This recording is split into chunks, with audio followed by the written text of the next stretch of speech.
Okay, I thought I'd do a quick, we talked about, so let me go back to that. Remember we talked about the digestive system. So it's fair game to talk about each of the functions that we talked about. We're not going to worry about teeth. This just helps you kind of with some of those functions. Please don't think that I'm going to care about the numbers. The respiratory tract. The big thing with the respiratory tract is that we have things like the epiglottis, that are the tracheolarynx in this area, but we also had to talk about the epiglottis that flips over top of the trachea so that you are not swallowing things down your trachea. It should go to your esophagus. So this is just the bronchioles, and then they branch off into the lungs. And everything else was pretty self-explanatory. Okay. And then I definitely want to make sure that I've covered, so real quick. So we'll just go through some functions. Okay. The ovaries, again, contain eggs, right? Okay. Sorry if this is blurring out a little bit. So that was A, the eggs. And then you have now, there's a lot of detail that here, like B2, B1. I'm just going to say that this is the fallopian tube, okay? So I'm looking at the uterine tubes, which is the same as the fallopian tubes, okay? Those are easy to see in the pig as well, okay? Get that all right? They do call the finger-like things here, so it's not literally touching. They call it the fimbriae and the infundibulum. I am not going to be concerned about those pieces, okay? So we're going to get rid of those. And those lead down to the uterus, which is big and muscular. Okay, so this is the uterus that houses a baby. Okay, it's a thick, very thick muscle. That's what contracts when you're having a baby. The opening to that, though, I think it's important to point out is J, which is the cervix, so notice right here, the cervix. This is the part that dilates, okay? 10 centimeters. You do the math here, people. 10 centimeters is that far. That's how much it's going to dilate so that you can push the baby's head out, ladies. And the cervix leads down into the vagina area, which I'm going to color teal. So this would be letter K, which is this area down. Now they do call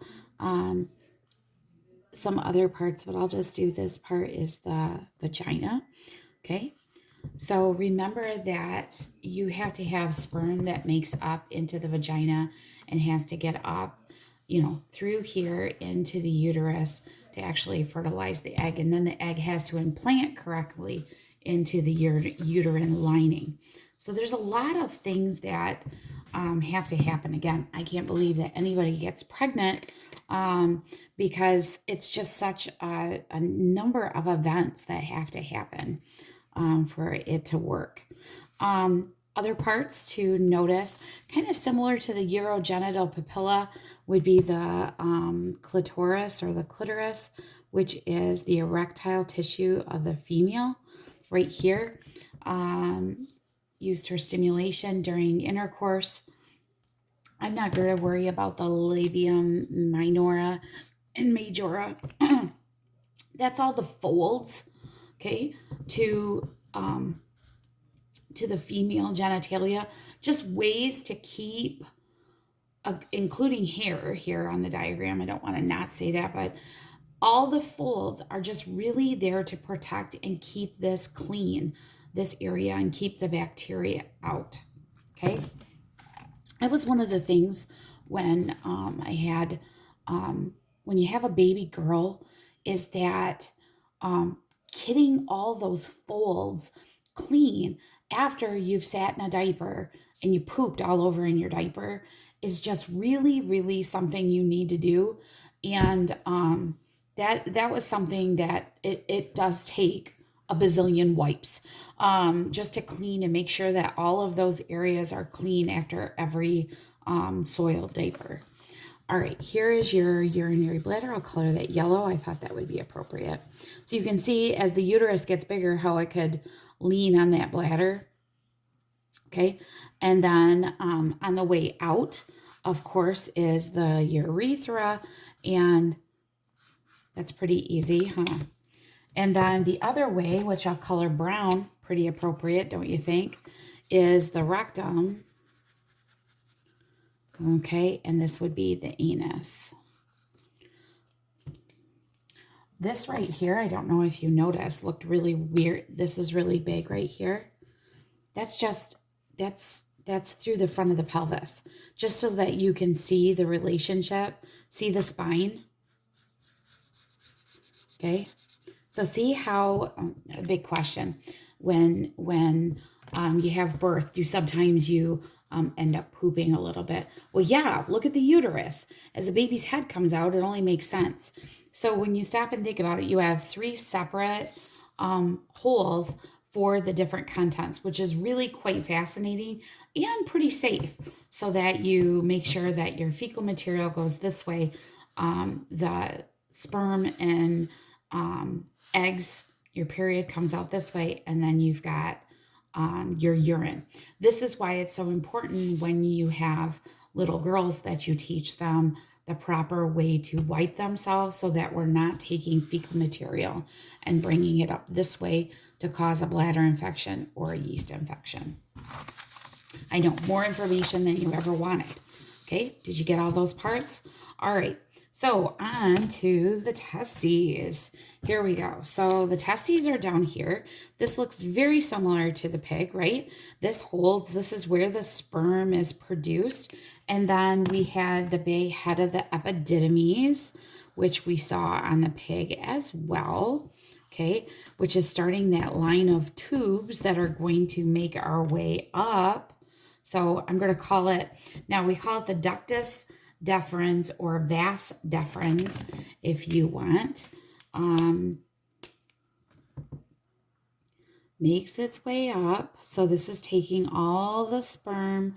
Now remember, this is a cross section, so it gets kind of lost in here as far as on its way out. So it comes up through here. So one of the things you notice is that here's the pelvis bone right here. Okay, the coccyx, pubis bone. Sorry, pubis bone. Coccyx is in the back. That's this part. Okay, that the pubis bone is right here. So the vas deferens are up in this area, or up and over the pubic symphysis. And then you have the different glands, okay, that you're responsible for, the different glands. So let's talk about first, let's talk about the two. We have the seminal vesicle, the prostate, and the bulbourethral. So seminal vesicle first is letter J, okay? That is up here, okay? Again, adds to the fluid that actually makes up semen, okay? Adds to the fluid. Okay, it adds fluid and fructose, actually, yeah, sugars. Can you believe that? To the semen, okay? You want me to write that down?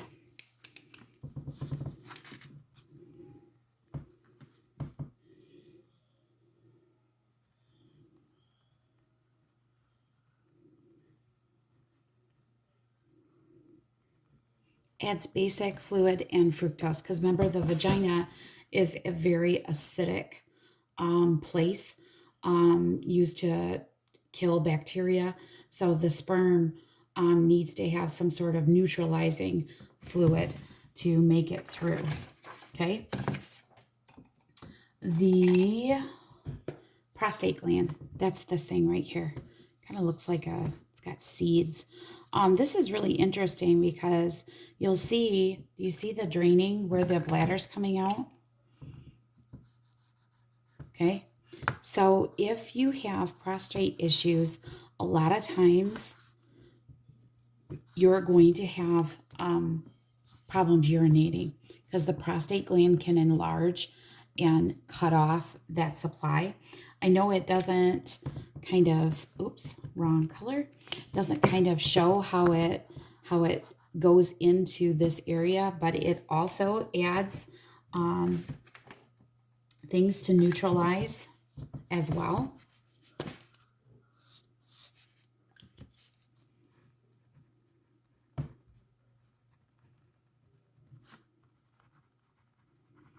And the bulbourethral gland. Okay, so you don't see a seminal vesicle and you don't see a prostate gland in the pig, okay?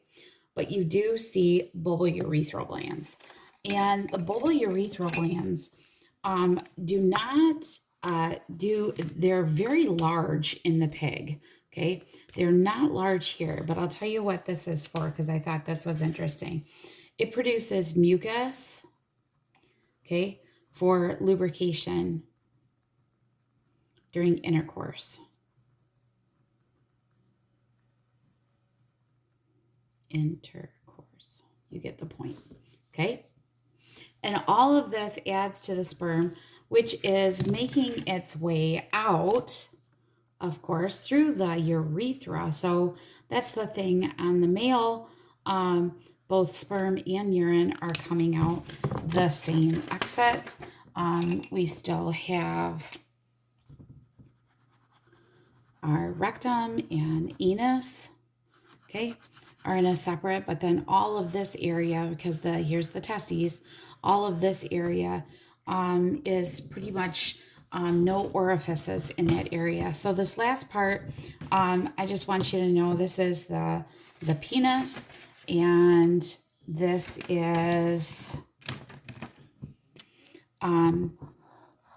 that whole structure is the penis. It is made up of, there is two types of areas within that, that with the erectile tissue, as you can see here, the head here would be called the glans penis, out the end, and the 5-3 or H3 is actually like the foreskin part. If you've ever heard of